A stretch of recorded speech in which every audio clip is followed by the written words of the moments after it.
today together so tomorrow can be ours. I'm your host, Sarah, and aloha. I'm coming to you from the beautiful island of Hawaii, and I am joined by the lovely Kristy Fortenberry. Hello. Thank you for the invite. Yes. It's super exciting to meet you.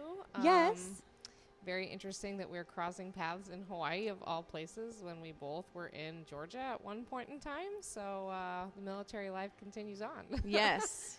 I am a huge, I always say all the time, like, the military, of course, makes the world feel really, really small. Yeah. So, well, it's great to be here. It's great to finally meet you. We've had a journey. You as well, yes. Trying to get here.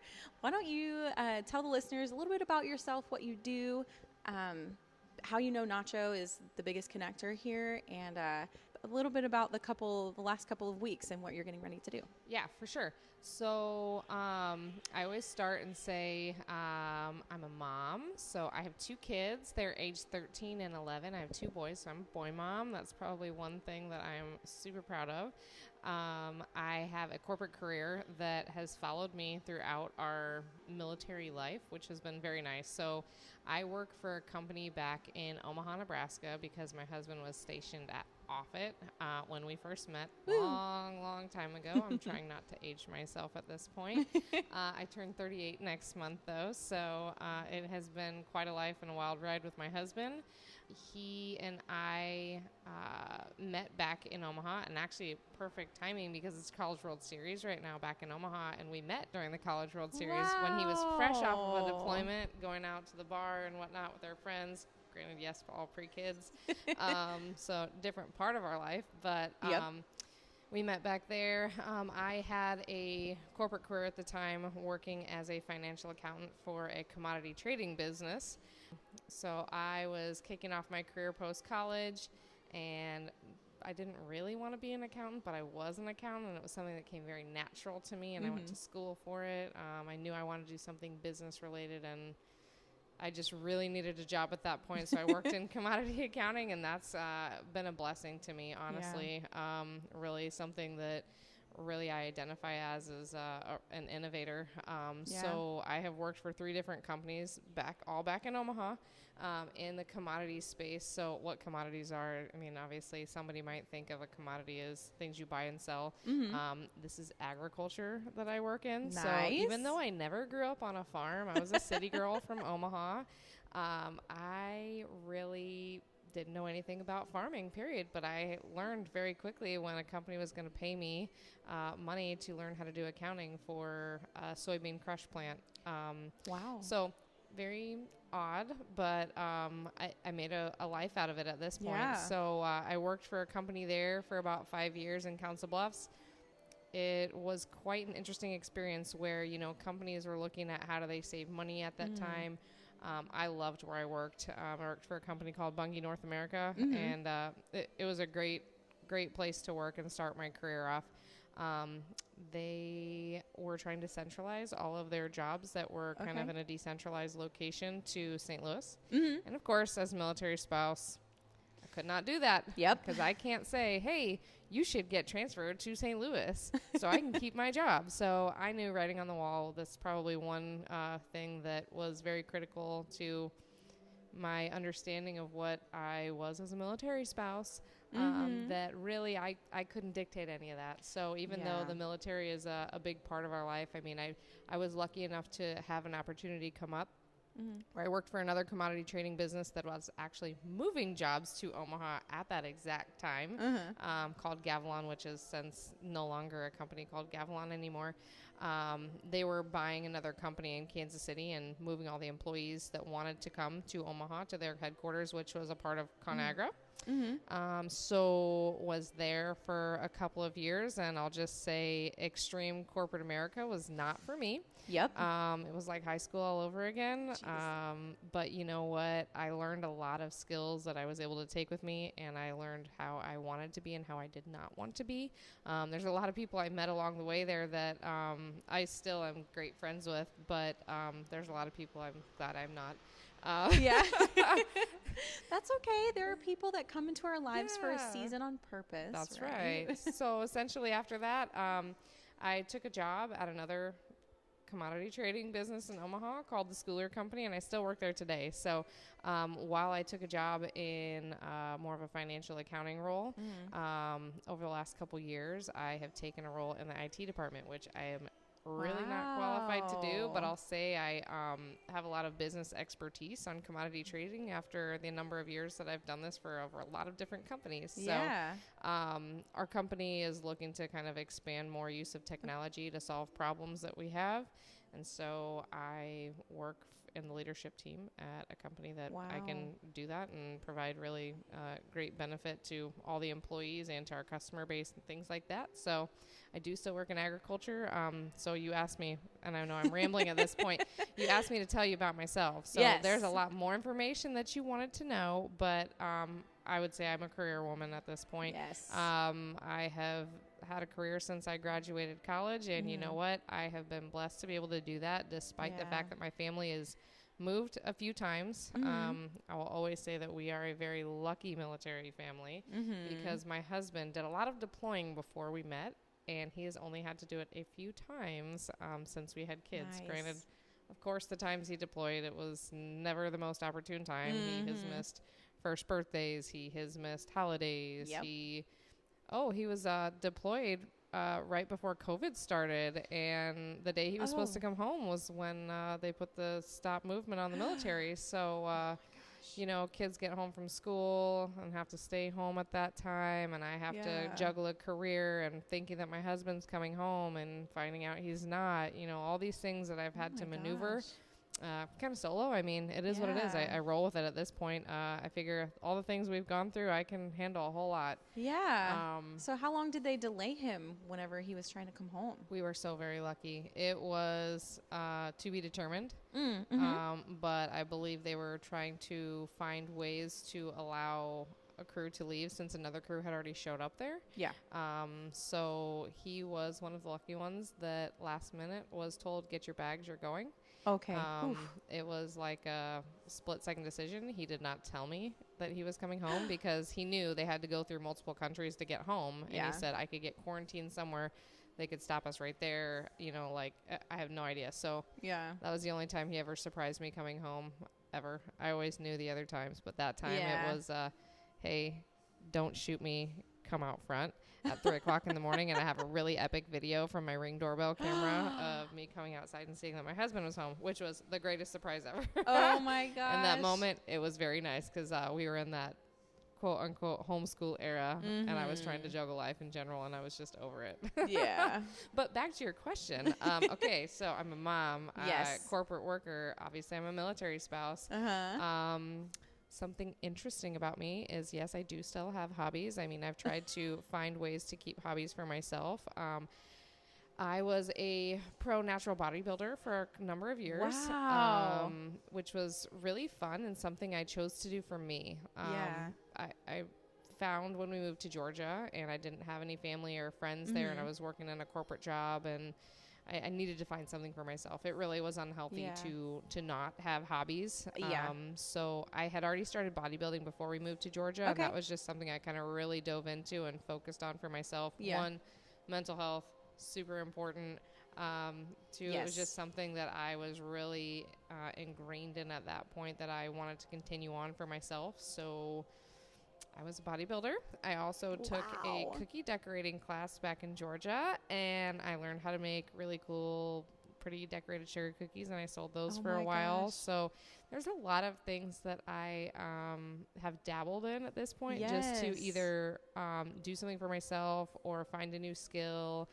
Part of the cookie thing, selfishly, was I wanted to meet people in Georgia, and when I was working remotely, I never really left the house except for taking my kids to and from school. So I was like, maybe I'll meet people and I'll learn how to do something because even if I don't meet anybody, that's okay. So it ended up being really nice. Granted, I don't really do it a lot anymore here because my hours in Hawaii are very different than they are in Georgia working for a Midwest-based company. I do it for fun every once in a blue moon now, but I had like a full-blown business back there in Georgia. It was cool. That's awesome. Yeah, there's, a lot more to it than that. We own rental houses back in Nebraska and Georgia, and I manage all of those from afar. So I do that too. I'm a property manager Yeah. for my own houses, which is a blast. So, like I said before I hit record on this episode, the Swiss Army knife woman over here, she does a little bit of everything. Yeah. I'm a busy one. Yeah, I mean, at wow. this point, you could also consider me a referee for my children, a personal Uber. You know, I could start my own Instacart business if I really wanted to, because I do it for myself and my kids anyways. Mom, I need this. Can you pick up that? Can you have something delivered to me? It's all the same thing. There's so much. Oh my gosh. Like, your life has just been insane. Like, you've been everywhere. So yeah. Wow. And whenever you hit up in my DMs and you were like, hey, I want to be on the show. I was like, yeah, like, cool. Let's talk about it. Where are you? And you were like, oh, I'm in Hawaii. I was like, no way. I'm going to be there in a few weeks. And it just is crazy. So my husband, this was his first station, was Hickam. Oh. So we've been married for 10 years. And, I get the moving around everything, and like, you kind of have to flex. So before I came in myself, I never had that career that I always wanted. Always also a career woman. But I never had the whole consistent, I worked the hourly out here. I worked at the YMCA. I was teaching swim lessons. I was working at the fitness center. And then back in Goldsboro, where we were before Georgia, was working in the CDC. I like managed Chipotle. I managed a vitamin shop. I kind of did odds and ends things. Yeah. And now I'm here and doing the Air Force thing. And, this is what I wanted to do whenever I was younger. It just so cool. Yeah, life leads you down some crazy paths, right? Yeah, I actually looked at joining the military at one point in time. Yeah. Yeah. That was back when my first job, they were moving all the employees to St. Louis, as I mentioned. And I was like, you know what? Maybe I can join the military. Mind you, this was probably the dumbest idea I've ever had. Only because we had a baby, our second child at that time. Oh my gosh, and yeah. he was like 6 months old. I was like, I could do this. I could totally do this. Mind you, I didn't even work out at all then. I was like, I don't even think I could pass the fitness test, but I'll at least see if I could do this. Yeah. I reached out and they were like, oh, mill to mill with 2 kids. Yeah, you can't do that right now.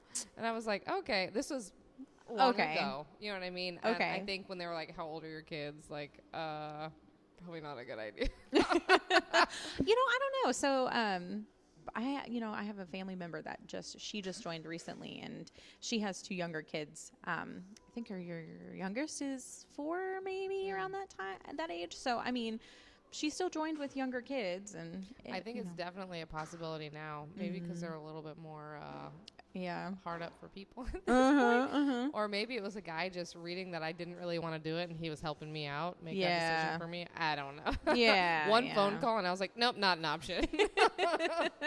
Which is probably the right option to not do that.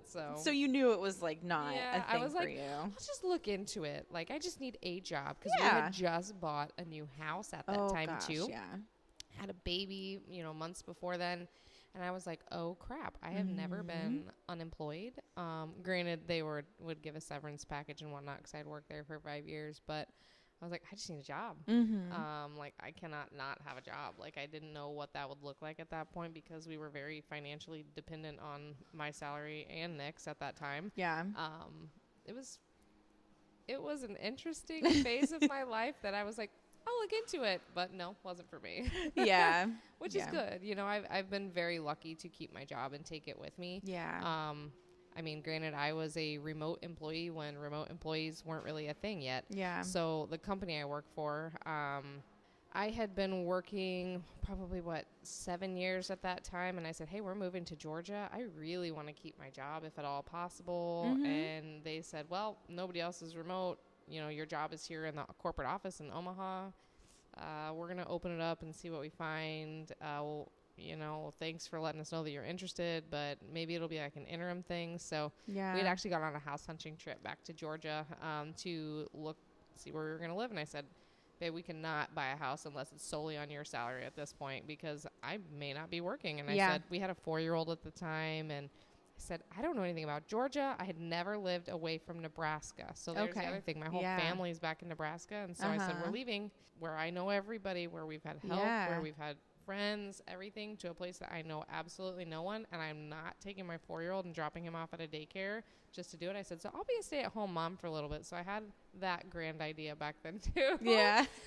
So that really was the plan, was let's get a house that we can afford on one salary just in case. Yeah. Granted, I was financial accountant by heart. Yeah. I was really cautious about the money situation there Well, yeah. because, I mean, my husband was, I don't even remember what rank he was back then. Maybe he was E5, E6, something like that. I don't know. I mean, they make decent money, and the housing stipend is okay, but at the same time, like, supporting a whole family, I can understand the struggles to that. So we had always been dependent on me having a salary, and if it went from a salary to nothing, that would have been a game changer. Luckily, when we went on our house hunting trip, I called one day and I said, any chance you guys have reconsidered? And they said, well, we didn't find anybody that has as much experience as you, so let's try this out and see how it goes. I was so grateful.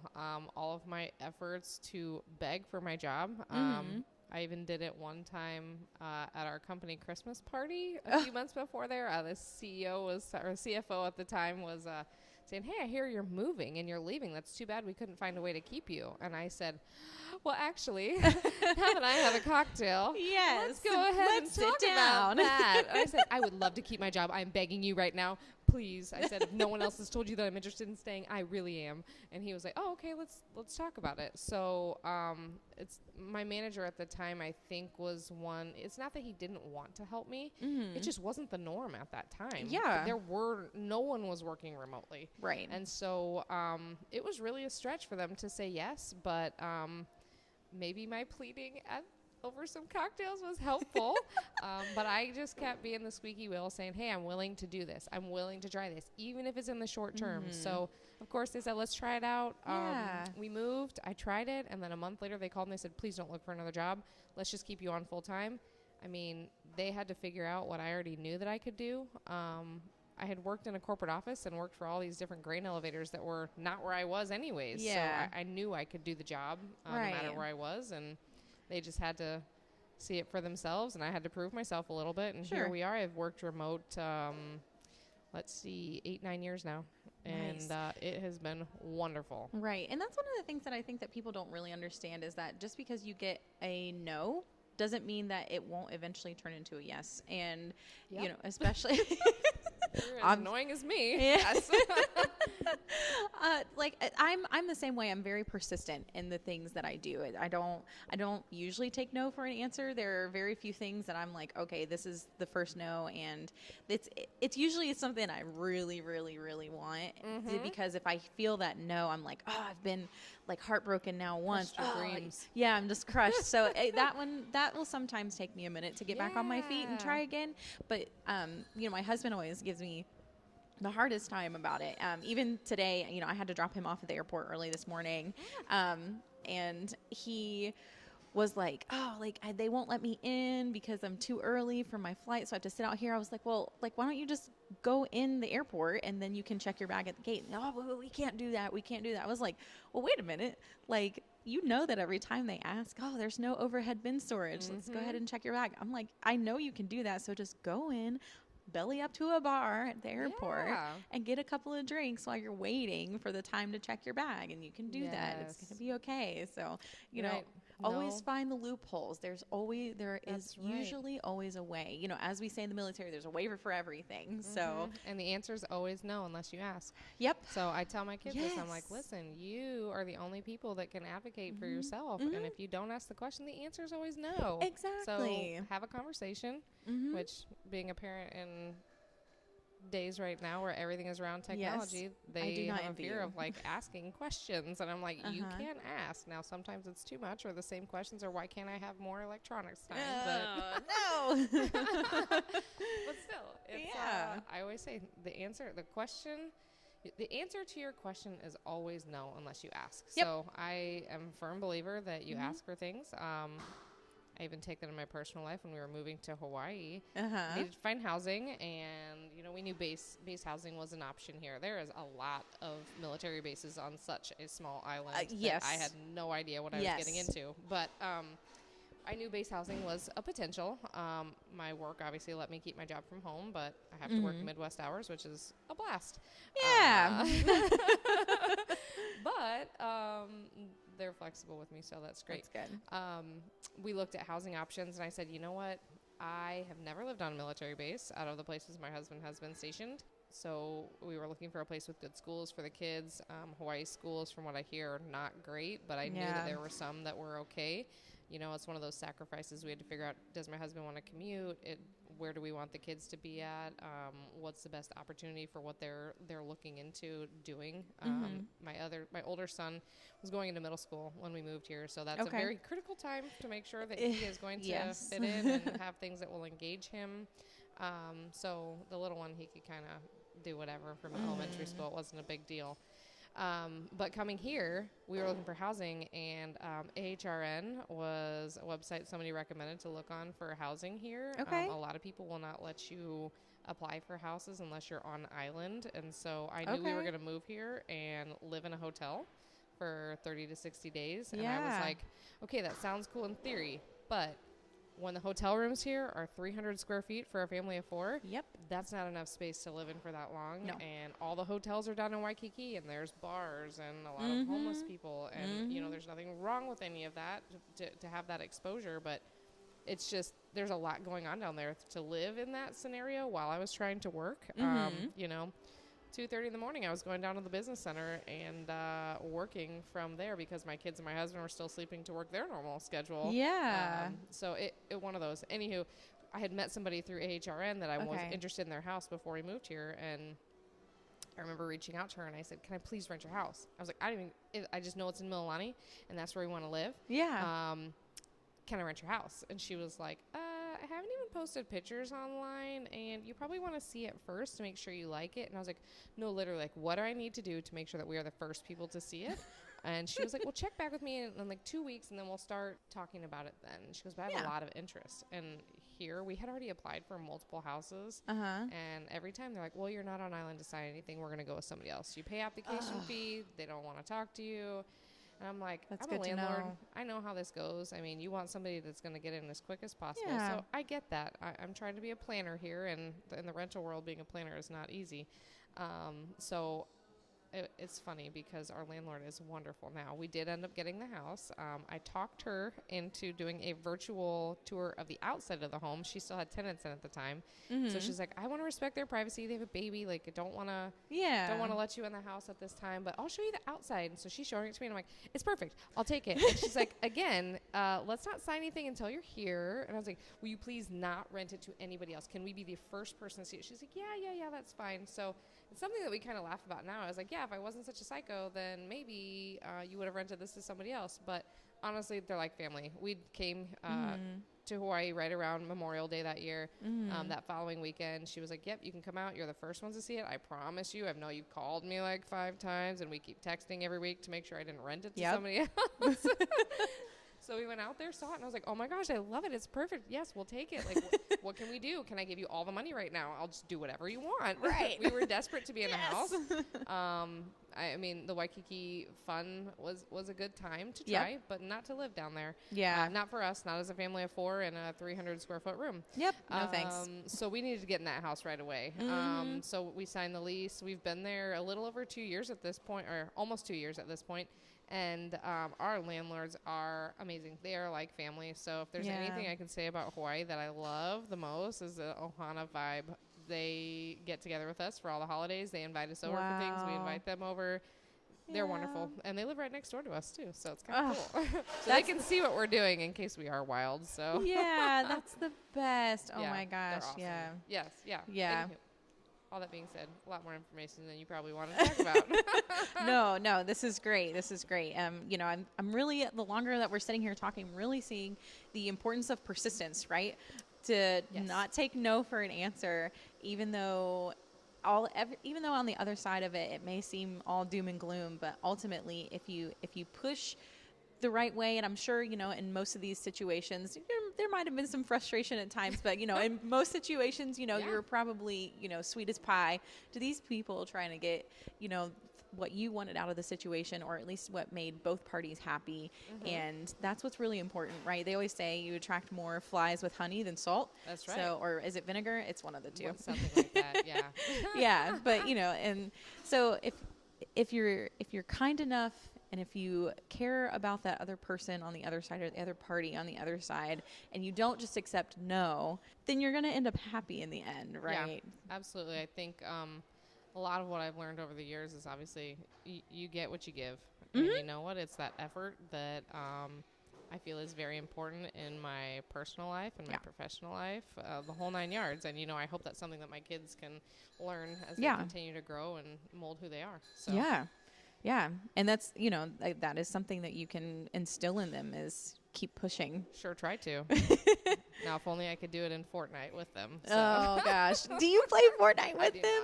I tried. I'm terrible. Literally, my son will be like, when I am older and rich, I'm going to buy you a trainer. And I'm like, why wouldn't you teach me? He's like, I can't help you.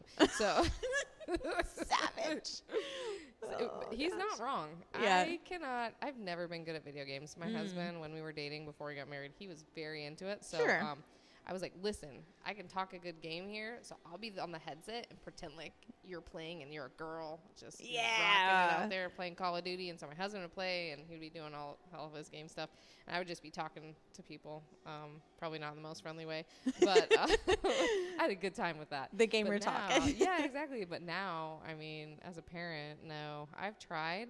I can't figure out how to jump, shoot, fly, and do all that at the same time. And so Fortnite is not for me. Yeah, no, I'm the same way. I stick to basic, Animal Crossing and Legend of Zelda. That's like what I stick with whenever. Tom Nook, he's a crook. I know, right? Gosh. I'm good at Tetris. I mean, yeah. That's my level. I can do strategy games. I'm really good at that. Yeah. So I tell my kids, you want to have a Tetris battle? Let's see what level I can get to. Yeah. See? What? They said no, right? They were like, Mom, you're really into this. And I'm like, exactly. Oh, Mom, just what's like y'all Tetris? are into the things that you're really good at, me too. Yeah, jeez. Freaking jerks. They don't want to. They are. Oh, gosh. That's okay. Yeah. If you've enjoyed part 1 of my interview with Kristy about the importance of being persistent, tune in next week when we wrap up this topic with persistence part 2.